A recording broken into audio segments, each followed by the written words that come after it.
Perfect. There she is. Hi, Shelley. Hi, everybody.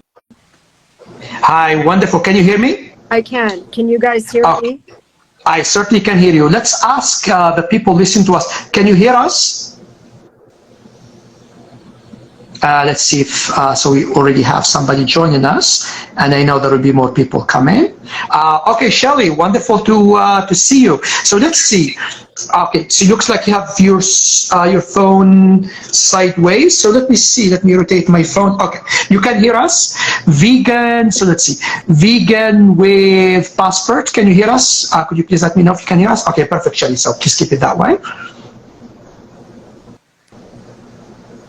So let's see what she says. And usually it takes a few minutes before people catch up. And plus we said 11, so we started a couple minutes early. And so Vegan with passport, can you hear us? Here we go. Okay, wonderful. She can hear us, so perfect. All right, Shelley. So first thing, please help me pronounce your last name correctly. It's a long one. Brighton Bouhrik. Brighton Bouhrik. Yes. Okay, perfect. You know, it sounds like a German family name. It is. My husband's. It's goes back in the family quite a ways. I see. Okay. Yeah, because I tried and then I just, I said, okay, I'll just call her Shelley. Well, I just, you know. At school where I worked, I was always called Mrs. B. That was my handle.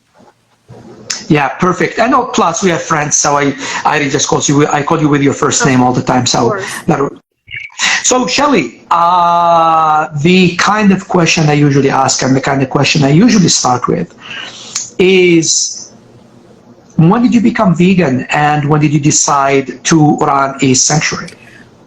I became vegan, let's see, 6.5 years ago now. I was vegetarian for 30 some years before that. And then I woke up, you know, I thought it was okay to eat cheese and ice cream and didn't realize what was behind it. So just one day I just realized, no, I have to be a complete vegan to really help these animals. Yeah, so it's been about 6.5 years. Wow, okay. And then how long did it take between going vegan and deciding that the sanctuary is something that you wanted to do? Oh, it was actually the opposite. I knew from childhood that I wanted to do a farm sanctuary. I remember the exact moment. I was in grade school. We were standing in the lobby of the school, and I said, I'm going to have a farm sanctuary when I grow up, and I'm going to call it Shangri-La. And this is, I'm dating myself, but this was many, many years ago. I don't even think farm sanctuaries were a thing at that time. So yeah, I'm going to say at least 50 years ago is when I knew I wanted the farm sanctuary.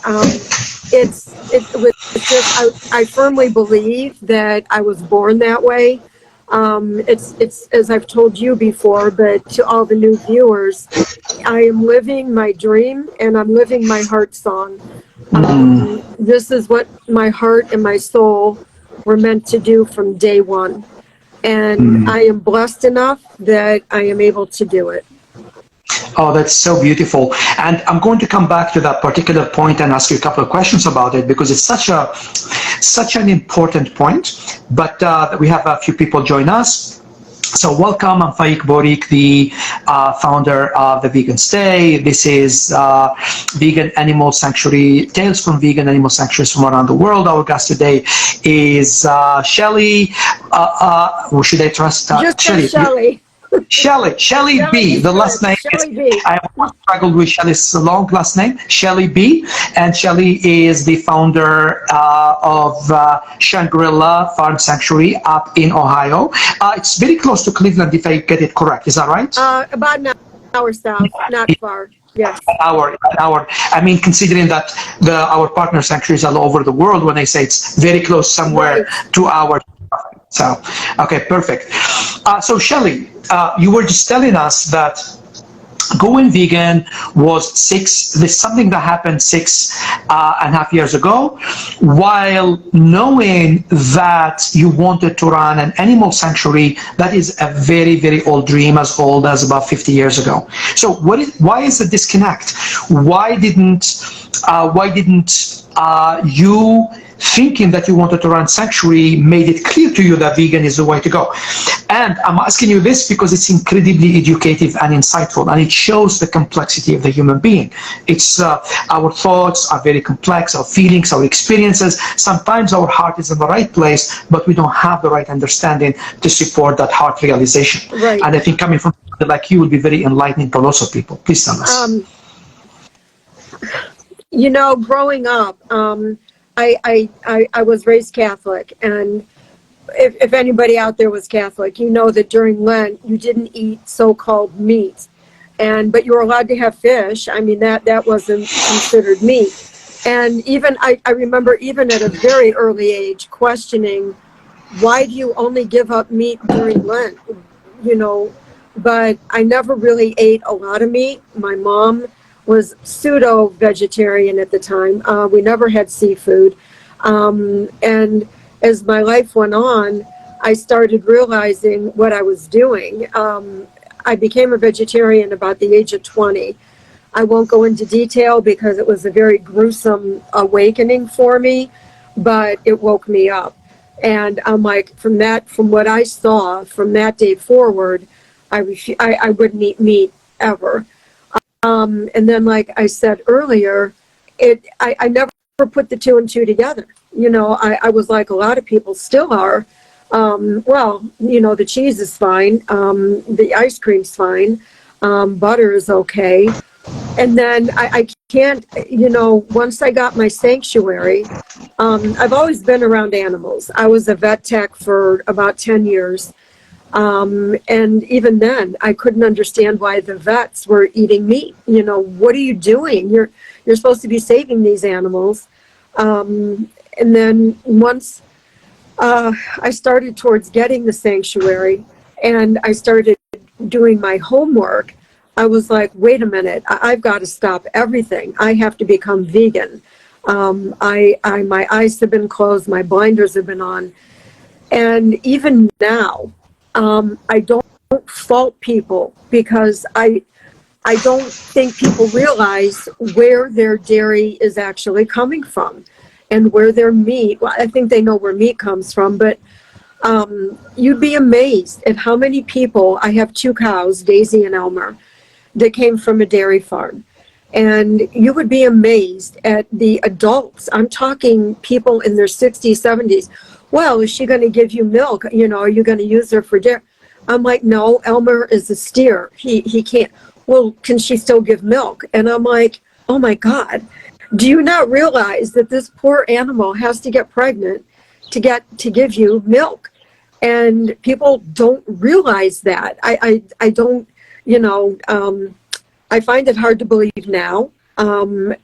It's befuddling to me. So I teach. I don't get angry. I teach. And, I'm like, this is why I rescued her from the dairy farm. She has to get pregnant again and again and again. And this is why I have Elmer. He was a runt on the dairy farm, and male cows or calves do not stand a chance. Where we used to live on the dairy farm, we did not have a dairy farm. Where we used to live, there were dairy farms around us. And, I'll give the simple kind of okay version is that the calves are immediately put into a pen and the moms don't have them. And obviously that's where you get your milk from. And then the calves are either sold or they're very cruelly disposed of. So that's about it took me that long to really wake up and realize where all this was happening and why it was happening. And so now I choose, instead of, people saying, well, is she going to give you milk and getting angry, as Marakita taught us, Faik, the best thing to do is, the way to do it is to teach. And that is where I go. I teach. Oh, absolutely. And in fact, even before we started with working with Marikita, this is something that the two of us have in common.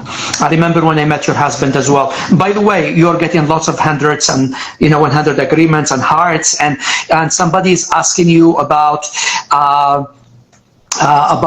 t-shirts, and then we're going to get back to that on sanctuary support and everything and all of that towards the end.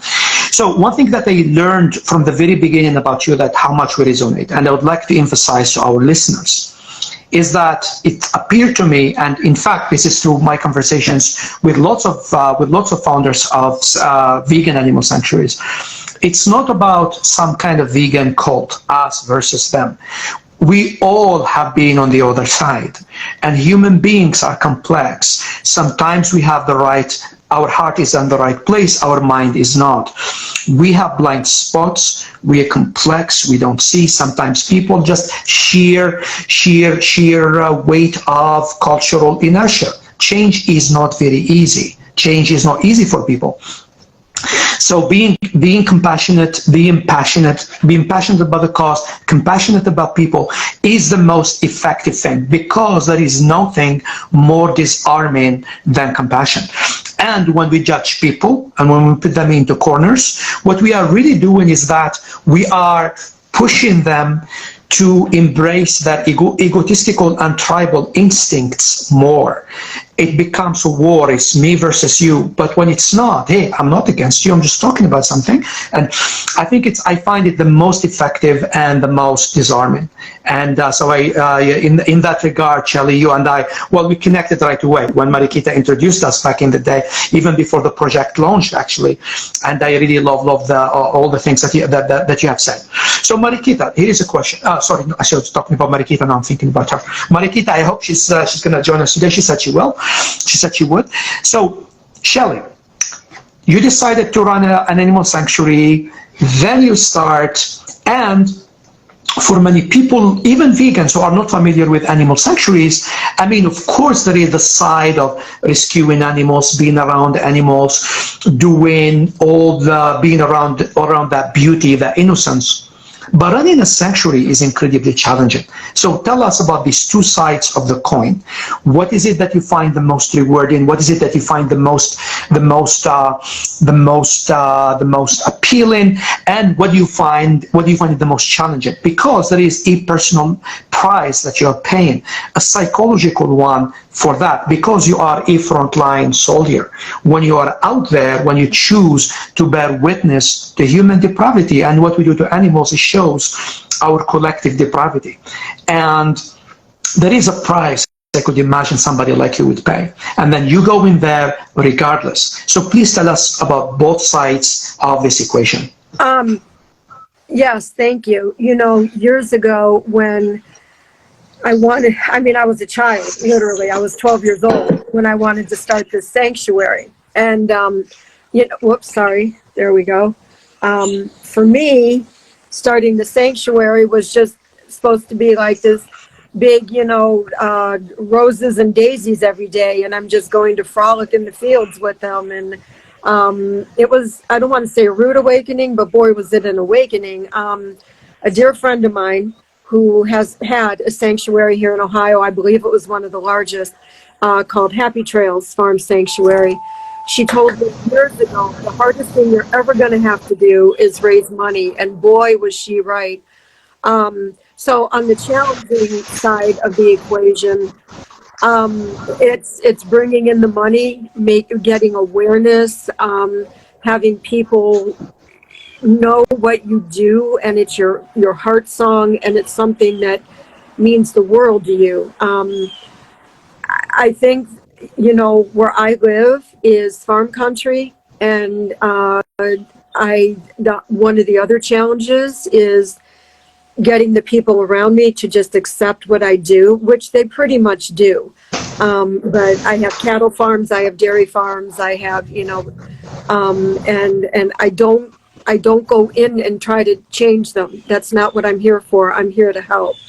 So the challenges are getting people to see what I do is not going to harm them. I don't want to interrupt their life at all. The challenges are bringing in donations. That, I think, is by far the hardest thing. We spend close to $1,500 a month out of our pocket to keep these guys. And to get this farm, we just moved here a year and a half ago. To get this farm up and running, we had to put all kinds of fencing in. We had to build up stalls in the barn. We had to get gates. We had to put electric in. We had to put electric in the barn. We had to put up electric fencing. And that in itself was just an astronomical cost. And then, you know, the monthly running it is just huge. I am blessed to have my husband, my partner, that he has a great job, but he's also wants to retire. And like somebody else told me, there's another sanctuary here in Ohio. She told me, you know, they can't take in any more animals because and it's the same with my husband and I. Not that we won't take in any more, but we really have to think about now, you know, our future and what our retirement looks like and the feed and et cetera. So those are the challenges. And I think the challenges are also that I see these poor animals and it just rips my heart apart. And I want to get angry and I want to just be like, how can you do this to these animals? But I don't. And so I want them to call me again. I want them to, you know, come back to me for help. So as far as the good side of it, just seeing the love in these guys' eyes every single day. They've come from really, really bad situations. Our two horses, Tatanka and Maisie, were literally on a slaughter truck, and they were Amish, and they came from a slaughter truck. I got them. My donkey was just horribly neglected and abused, and just to know that they trust me. I couldn't get near Tatanka for almost a year and a half. I couldn't put fly spray on him. I could barely get a halter on him. I couldn't touch his face. I couldn't touch his ears. And the first day that he trusted me enough that I could touch his ears and I could give him a hug on his face and a kiss, I cried. I was like, oh my God, this guy trusts me and he knows I'm okay. Those are the rewards. We have 2 goats. They were left outside for 3 years. No shelter, very little food and water. And every time the SPCA or the sheriff would go over and give these guys a warning, they'd clean up their act and, you know, okay. Well, finally the sheriff got tired of it, called me. The guy relinquished the goats. And they now have food and shelter and water. And obviously, you know, they're living the life. And those are the rewards. Those are the times when I go out every morning, no matter what the weather is, and at night, no matter what the weather is, and I'm like, yeah, it's all worth it. Yeah, wow. Yeah, it's just, it doesn't stop to amaze me. Every time I talk to a sanctuary founder like you, Shelley, and you know, a pattern is emerging for me. And I'll tell you, if you ask me, what's the typical profile? Of course, there are exceptions. What's the typical profile of somebody who runs a sanctuary? Female, woman, usually. If there is a couple, if there is a couple, it's usually, it started at the initiation of the wife or the partner or the female side of it. The partner could be very supportive. Most of the time a handyman, but could be supportive, but it's usually the woman calling the shots. Because when I have meetings with them, talk about the sanctuary, I usually end up either meeting with them and then the man just nods along, or it's usually I'm just, so that's one thing. It's just something that needs to be recognized and needs to be talking about and needs to be understood so that we can support this very, very special population or subpopulation of humanity properly. Very empathetic, very courageous, and you would think the kind of people that usually people would consider somebody that would just shrink away from battle. Quite the opposite. People who fight incredibly hard and quietly. They are there, they're doing the work, they're doing the support. And to me, why I started this whole project is that the sheer unfairness of it, when you have the vegan revolution now creating all this wealth and abundance, and then the animals and those who care for them, and as I was saying, primarily women, well, they're left out of the equation. But something it just doesn't sit very well with me, because it seems to be a result of a structural flaw that can be fixed, and then we'll talk a little bit about the logistics of that more. Shelley, if I ask you this question, if I say, would you agree with this statement that on the logistical side, the hardest thing is raising money? On the emotional side is saying no when somebody approaches you to save an animal and you wish you could, but there is nothing you can do about it because your resources are already stretched to the very limit. Yes, you hit the nail on the head. And it was incredibly, I at first didn't say no, and it was a challenge, but I've learned that I have to say no, and I have to realize where my resources are used best and who I can and can't help, and that's hard. That's a very hard decision, and I usually just, when I have to say no, send up a little prayer that somebody else will say yes. Yes, that you hit the nail on the head with that one. Yeah, no, absolutely. It's very clear to me, and as I was saying, the pattern is emerging. And not just that, I just invite everybody listening to us, either live or listening to the recording, to just think about it for a moment. You have somebody with these qualities: empathetic, courageous, putting it all the line, spending money from their pockets, day in, day out, have to struggle with the logistics of keeping the animals fed and cared for. But then they have to deal with the trauma that is twofold. Not just seeing the animals and what they went through before they came to their sanctuaries, having to say no. And what does that to do to their psyches and their souls, the kind of burden that we are, as a society, we are asking for them. And and I think it's extremely important that we don't take it for granted, that, oh yeah, that's naturally what a sanctuary founder has to do. That no, this is happening because there is a very unacceptable situation that all of us have the power to change. I have another question for you, Shelley. Last winter, I remember the story of the geese that were all ducks that were in the restaurants, and there was a blizzard, and then you were heavily involved in the rescue. Could you tell us a little bit more about that?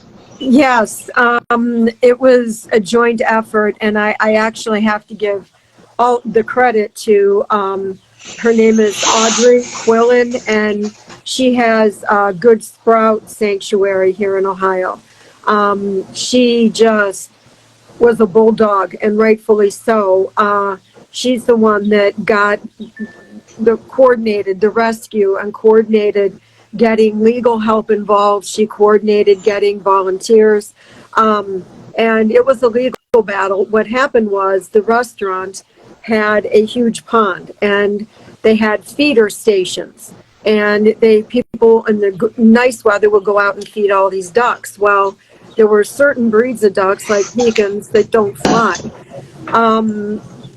During the bomb cyclone that we had here, these ducks literally froze to the ice, and there were literal chunks of ice, and we had to go out and rescue them, get the ice off of them. I forget, I want to say there were 100 ducks out there that needed to be rescued, and I did. I went out there, helped, trying to herd ducks is like trying to herd cats, and but I ended up with 4 of them, and they're wonderful.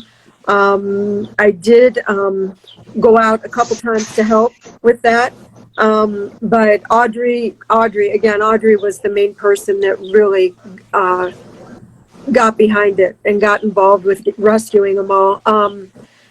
But the restaurant did not want to take responsibility for it, even though they were feeding them and they had feed stations. They had no shelter for these poor guys. So all the ducks are gone, and I believe that they have agreed to never get any more ducks on their pond, and unless they're wild and they fly in on their own. But they're not going to get domestic ducks anymore, or and they have put up a sign that said no dumping of ducks. People go out at Easter, they go out in the summer, they think ducks are cute, and then all of a sudden they're big ducks. And that's where a lot of these ducks at the barn restaurant came from. People just dropped them off at a pond and assumed they'd be okay, and they're not. Those are one breed of ducks that cannot fly. So they were definitely stuck there. But it was a huge rescue effort, and I'm just glad that they're all okay at this point. Yeah, it was very remarkable for all kinds of reasons, and I wanted you to mention that particular story for two reasons. Well, one, it was in the heart of the winter, yes, in the heart of a blizzard, so it just shows the degree of the commitment, and not only that, to show also your involvement. That it's not just the animals that you care for on premises, but it is all kinds of involvement with rescue operations of all kinds of things. So Shelley, usually, so there are just a couple of questions I would like to ask you before we. Is it still possible for us afterwards to see the animals? Oh, sure. Yeah. Wonderful. Not yet. So wonderful. I just want to know so that I could spread the time accordingly. Wonderful. I have just maybe 5 more questions 5 more minutes for a few questions, and then we can go to meet the animals. So I just want to remind our listeners, people seeing us live and or seeing the recording. This is Shelley B, the founder of Shangri-La Farm Sanctuary in Ohio, and I'm Faik Bouhrik, the founder of the Vegan Stay, and this is Tales from Vegan Animal Sanctuaries from around the world, where we get to talk and to get to hear from these amazing brave souls who find sanctuaries and who are the frontline soldiers in this war that, or let's not soldiers, I mean it in a different way. Let's call it the rescue workers, the healers. Let's call them the frontline healers in this battle that we have waged on the natural world now for about 10,000 years or so. I mean, before it was, the relationship was still one of hunting and all of that, but I don't believe that it was the same thing. I don't believe it was the same thing as what had happened when agriculture and domestication started. So, Shelley, for the people listening to us, how they can support you. So one person, the girl that dives, I believe she said, actually her question was, can she buy merchandise from you? And she's asking about your website, and then you can tell us a little bit about the website and where we can find it, and also that it will be upgraded. In fact, we are arranging that for you as we are talking. And tell us about sponsorships, about memberships, about everything and every way people that listening to us anywhere from the world can contribute to the mission. Thank you. Right now, we're working on getting T-shirts, long sleeve sweatshirts, and since we just moved, we have to change everything as far as the part of the logo. But if you'd like, email us. Is our email on here, or should I give it to them? What you can do, so they can contact me and I can give them your email, or they can follow your page, Shangri-La Farm Sanctuary, and then they can probably contact you through social media. But also we will be making a flyer for you with all contact information and everything to promote you on our social media. We'll be doing that as well. Yeah, okay. Of course. And as far as sponsorships go, all the animals can be sponsored. The ducks, the chickens, horses, donkey, cows, goats. Again, I would go through either the website or our email or our Facebook page. And we obviously accept donations as well. I prefer, I don't prefer, but you can go through PayPal, or go through Facebook, the Network for Good. So those are all ways you can support us right now. And we would be very, very grateful. If any of you we have TSC, Tractor Supply Company in Medina. Medina, Ohio, and in Wellington, Ohio. We use both of them. Tractor Supply Company. They have gift cards. You can go to their website and download gift cards, send them to us either via email, or I can give you our address and mail them to us.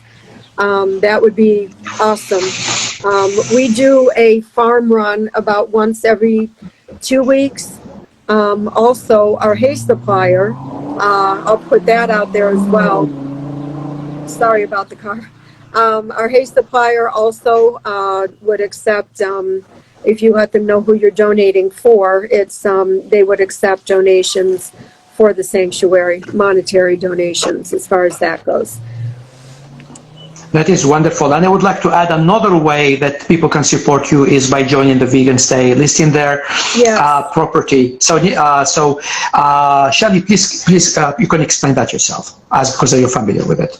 Yes, as far as the Vegan Stay goes, we are not part of the where you can come and stay experience, but if you go on the Vegan Stay and part of the service fee, am I right? Correct. The service fee is donated. If you request that the service fee when you book a stay, if you request that the service fee is donated to Shangri-La Farm Sanctuary, that is another way. Yeah, a small correction is when you become a host and you choose to become a supporter of the stay, like Joseph did from Nigeria. Yes, thank you. Yes. Absolutely. And we are actually adding experiences. We are testing it right now. It should be ready in a few days. And then people who have experiences or running experiences, they can also add that experience and choose Shangri-La as one of the sanctuaries that donations automatically go to from people making reservations. That experience, if that experience is a paid experience. If it's a free experience, they can still list it on the website, and we encourage them to do that because that's going to give us a lot of visibility and help us so that we could help animal sanctuaries around the world, like Shangri-La Farm Sanctuary. Shelley, one last question before we go meet the animals is that you were one of the very few people that I met as a sanctuary runner. When Marikita introduced us, it was right before we launched the project. It has been about 9-10 months now. So I think it's almost a year, yeah. Almost, okay. What do you feel about that time that since we first started to today? What are your feelings? What can you say to our listeners about as a founder of a sanctuary? What can you say about the experience getting to work with us and get to to become our ally, and we become allies in this desire or in this struggle or in this, I don't want to use the word fight, but let's say in this plan to make the world a little bit kinder for animals and for those who care for them, like yourself. I think I know that you are a godsend. When Marikita first told me about you, I was like, well, what's the catch? There has to be a catch, nothing.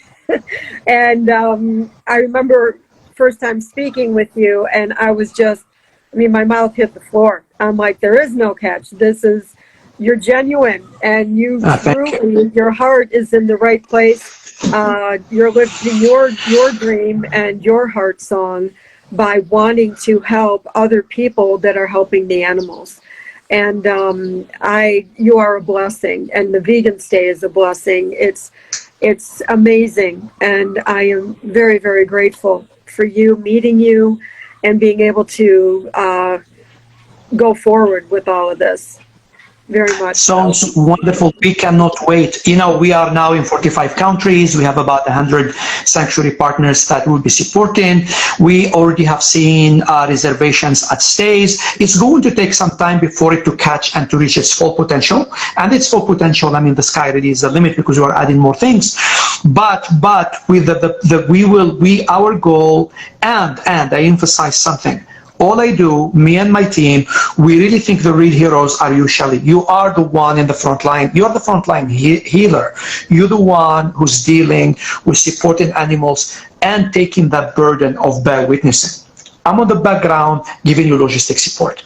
which you absolutely so deservedly and richly do. And then you are a blessing to me. You're God sent to me because you allow us to help animals through you.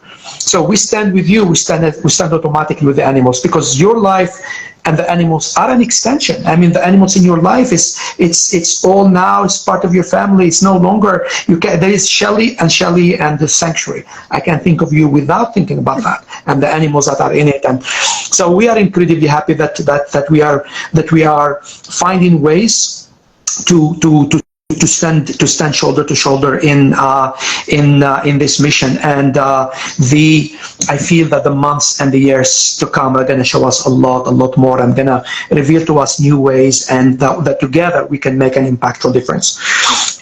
So Shelley, anything you would like to mention to our listeners before we go and meet the animals? Not that I can think of. I think if you think of anything, please go ahead, Shelley. Yeah, no, I think we've covered everything. I'm just going to walk you guys over and see who we can see. Let me turn the camera. Well, okay. And I want to thank everybody for joining and for watching today. Please go on our website. Faik, the Vegan Stay, and Faik are kind enough to redo our website. It needed help. And I'm very grateful to you for redoing it. But please reach out to us, everybody, and find out how you can support us and donate and follow. get gift cards for the food and follow store. on social media. Yes. And we're working on those T-shirts, I promise, because I have one on. The back of it. Let me see if I can get the back of it. Shelley, I'm getting one myself. Okay, I'm buying one myself. Yeah. Let me turn it around. That's a sanctuary. That's a calendar. Always a calendar. The calendar is back. Oops, the calendar is over there. From another sanctuary. I have sanctuary stuff all over my apartment. Everywhere there is something from some sanctuary somewhere. Okay. So I'm gonna buy one of your T-shirts.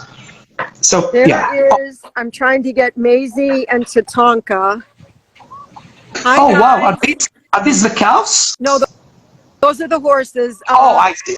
Okay, because I see. Now I see them. Get up close. I don't know how to make it get closer. Oh, it's okay. Shelley, it's completely okay. We can just see them from here. Okay. Could you tell us a little bit about them and a little bit about their background? Sure. That's Tatanka. This is Maisie. If I back up, and Maisie is the oldest one. She is in her 30s. And they came together. They were the ones on the slaughter truck.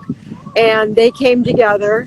My heart broke when I realized where they were headed. Tatanka is the one over here. He is very energetic, let's say. And but he's the one that wouldn't let me touch him. And he finally, after a year and a half, I finally could get close enough to touch him and give him kisses. Out in the field out there, can you see the donkey? Yes, way back. It's white, right? Is that correct? That's Cisco. And Cisco came from Philadelphia. He was abused and neglected. He had no food, no water. His hooves were overgrown. So we got him. He's hysterical. In the mornings, he brays and brays and brays. He probably won't do it out here. But I had to warn my neighbors what he did because he sounds like you're yanking his tail or something. You going to come over, Cisco? Come on. Come on, guys. Hi, Cisco. Cisco. He wants to say hi to us. Come on, buddy. Oh, that's so lovely. Oh, my God. He knows you standing there and talking. So. Come on. Are you going to come over? Come on. Let's see. Let me make sure I got him. Come on, but hi. Well, come on. Somebody wants to say hi. Okay. Come on, buddy.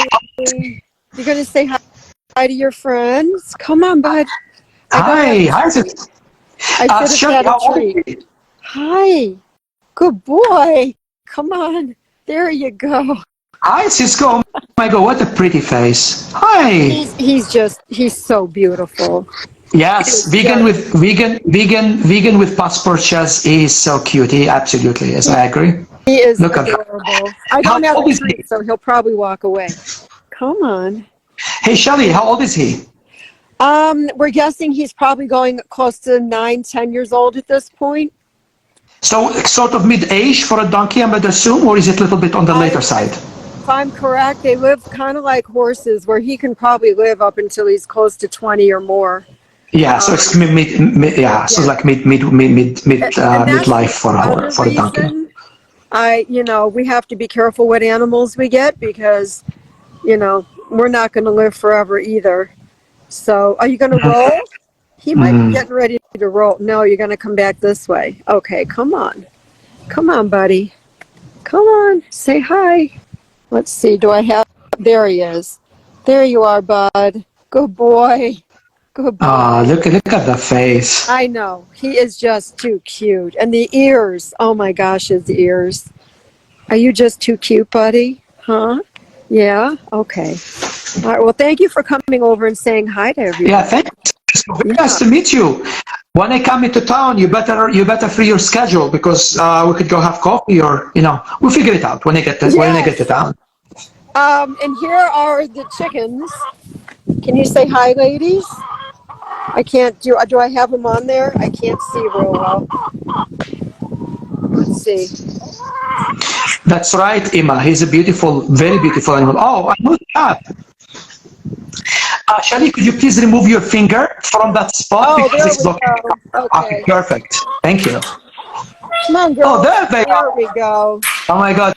So you see chickens, chicken in a sanctuary, and you see them in a farm or just in a farm. It's a completely different story. I think chicken usually the ones that show you the most the difference.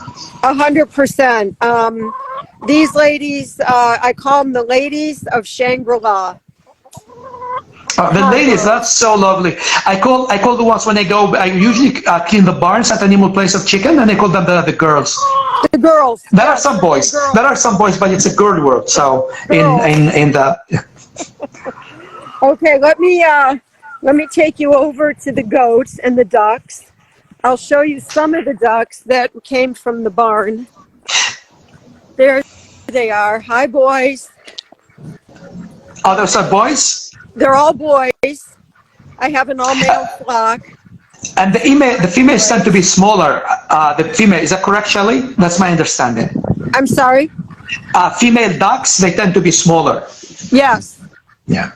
But they're bred for eating, the way I understand it. So they can't fly. Their wings will not support their bodies. No, well, because we bred them we bred them over just very few generations to build so much meat or so much flesh that all their abilities were destroyed in the process. For 100%. I'm going to see if I could find the goats, and then we'll find the cows are way out in the field. And look at all the grass. Look at all the green grass. Well, at least the snow, now it turns into blessing. Come on. Are you going to run? Oh my God, look at that. Hi. Yeah, goats are special. Hi. Hey, Shelley, could you please move your finger a little? Okay, perfect. Sorry, hi. Who are they? That's Bonnie. That's Bonnie. And this is Clyde. Say hi, Clyde. Clyde and Bonnie. Hi, Clyde. Hi, Bonnie. Yeah, goats are incredibly friendly. They love human company. Very much so. Yeah. Considering what we do to them, it's amazing that they even trust a human. It's incredible. Well, considering, but you know what? When we took them on their freedom ride, when we got them from their deplorable conditions, they didn't hesitate. We opened the truck door and they jumped right in. They were like, wow, yeah. So they jumped right in, guys? And this is where they have ramps and, let's walk down and I'll show you Daisy and Elmer. Lovely. Let's go see them. This is just some of our property. I'll just show you as we walk down to the pond. Hi, guys. There is a lot of space. That's which is really, really, really awesome. Animals in vegan animal sanctuaries, usually they are the owners of the space. Usually that's how they are treated. They are given plenty of space to run, and it's not up to people what an animal does. It's usually people behave in such a way that they let the animals take the lead. Is that right, Shelley? Yes. Yes. Very much. Okay, this is Elmer. Hi, Elmer. Come on, buddy. Elmer, hi. This is Elmer, and that's Daisy May. Daisy, the famous Daisy. This girl right here coming up to us. Daisy was born with no fur. And you can see, if I can get it, around her eyes. You can say hi. And around her neck. Yeah. She has no fur. And that's the reason the dairy farm asked us to take her, because they didn't want to breed her and it's hereditary. And they didn't want to use her and pass that trait down. Wow. So a quote unquote deficiency saved her life. Genetic challenge saved her life. Wow. Yes, very much so. It saved her from a life of being bred constantly. And this is Elmer. Hi, buddy. He was the runt. And when the dairy farm called me and asked me if I'd take them or take her, I said yes, but you have to give me a buddy for her, that I will not just take. Oh, there we go. Sorry. I will not just take her. She has to have a friend. And I said I wanted it to be a male because, as I said, males don't survive on dairy farms. So but I have to say that the dairy farmer is actually a very nice person, so I'm just hoping that at some point they see the error of what they're doing and stop. Shelley, on one of our episodes, the guest was Renee King. Her husband was a cattle rancher in Texas. Yes. And now they have a sanctuary. Yes. So yeah, change is absolutely possible. That's something that gives me hope about humans. Is that yes, we are not great, but we are capable of greatness. And that's the job of sanctuaries, or one of their core missions for people who are listening to us, is not only saving, it's educating. And educating part is extremely important. And the only reason that they don't do it as frequently as they wish is that the resources are lacking. So, Shelley, they have been around for about a year. I remember when you were trying to save them last year. Is that correct, or am I getting the story wrong? Wait, what was that? I didn't hear you. The two babies, they were at the sanctuary for about a year now. Is that correct? Because I remember you started talking about them soon after we met. They were in October. They came in October. Yes, October 16th they came. So not quite a year yet. These guys, they're Holsteins, and they will they'll put on about another close to 800-900 pounds. They will be huge. Yeah, of course. But they can come in and out, just so everybody sees. There's the barn, and they can go in and out all day long. We have a fan inside, heaters. Everybody has fans and heaters, so they can be comfortable and go at their own pace, huh, guys? Yeah, are you a good girl, Daisy? Are you a good girl? Yes, you're a good girl. Yeah. To your point, you were talking about, I was talking about the dairy farmer. She actually saw something on my page about cruelty-free products. And she is now shopping cruelty-free products as far as that's wonderful. That's goods, absolutely wonderful. Makeup, and I'm like, well, maybe at some point, she'll realize what's going on with the cows. So it's a start, small steps. Of course, it's a seed. It's a seed. It's a seed. Yes. Yeah, absolutely. I think they're having to go under the fan. Yeah. They think they're getting fed. You're not getting fed again. You have enough. I know. Are you going to say hi? Hi, Daisy. Good girl. Yes. What a lovely creature. Cows are incredibly gentle, gentle. The gentle giants, they're incredibly beautiful creatures. Yes. And now I will say that I have to be careful when I'm in their stall. Shelley? If they're outside and they come running in, I gotta get up. Because they don't know I'm inside. Shelley, I think you... Of course, I mean, the sheer size is a challenge. Shelley, I think you have reached the limits of your signal. I think this is probably as far as you can go because the signal is getting very patchy now. Okay. Yeah, it's getting very patchy. And there. I'll walk back towards the house. Wonderful. Yeah, and it's about time for us anyway to say goodbye. I mean, as awesome as this is, and what a beautiful day. And all that snow that fell. Oh, there he is. Now look at that. Goats are something else. Hi, Bunny. You have new admirers now. Yes. Bunny and Clyde. I just wanted to thank everybody. Bunny, Clyde, Daisy. I'm just trying to remember some of the names. It's going to take me some time. It's the same with the human animals as well. So, I want to thank everybody for tuning in. And, so, Shelley, you can turn the camera to your face now. Okay. As we are talking, you can turn it so we could say goodbye to everybody. Are we on? Yeah, perfect. If you work towards the house, it's going to become better signal, so we could say. So, Shelley, please go ahead. Yes, I'm walking back towards the house. Let's see. Yeah, once you reach the house, you can talk to us so we don't trip or anything. Because if you focus on the phone, I could imagine in a farm there could be things on the way. So yeah, you can talk when you get. So just a reminder for everybody, this is Shelley B. She's the founder of Shangri-La Farm Sanctuary in Ohio, near Cleveland. And I am Faik Bouhrik, the founder of the Vegan Stay, and we partner with sanctuaries and we support them.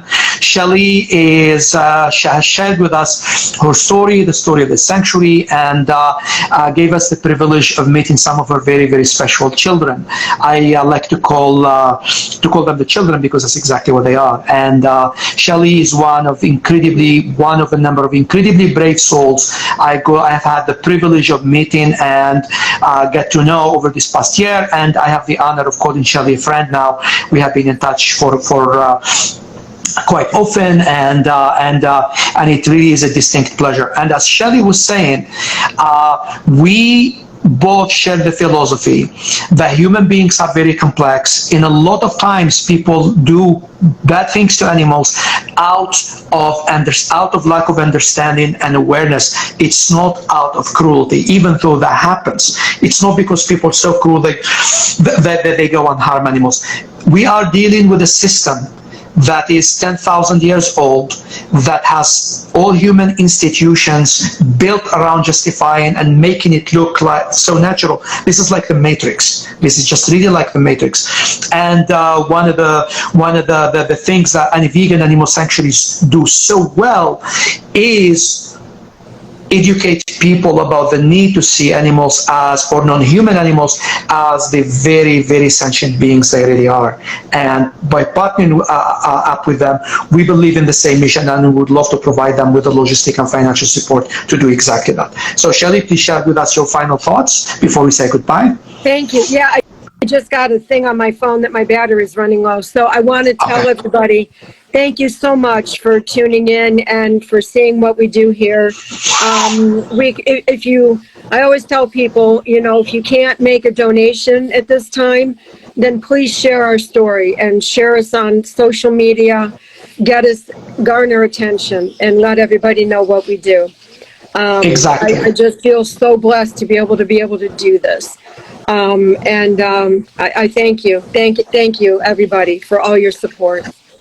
Yeah, thank you everybody for joining us. Shelley, people are sending their thanks your way. Thank you for everybody who has tuned, and thank you for everybody watching this on recording. Please follow Shangri-La Farm Sanctuary on Instagram as well as on Facebook.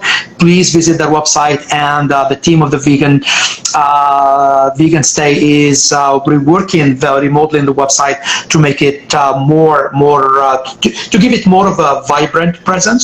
Well, because Shelley, that's one of the many things. We're in a million hats, and then if you don't have expertise in a particular area, then providing that logistical support on our part when we can, and we are planning to expand that into the future, so that animal sanctuary founders don't have to wear as many hats as they do, and some of those hats are heavy indeed. So by just being on their side, showing them that we care, showing them we appreciate them, we appreciate what they do, it means a lot to them. So we will continue to do that.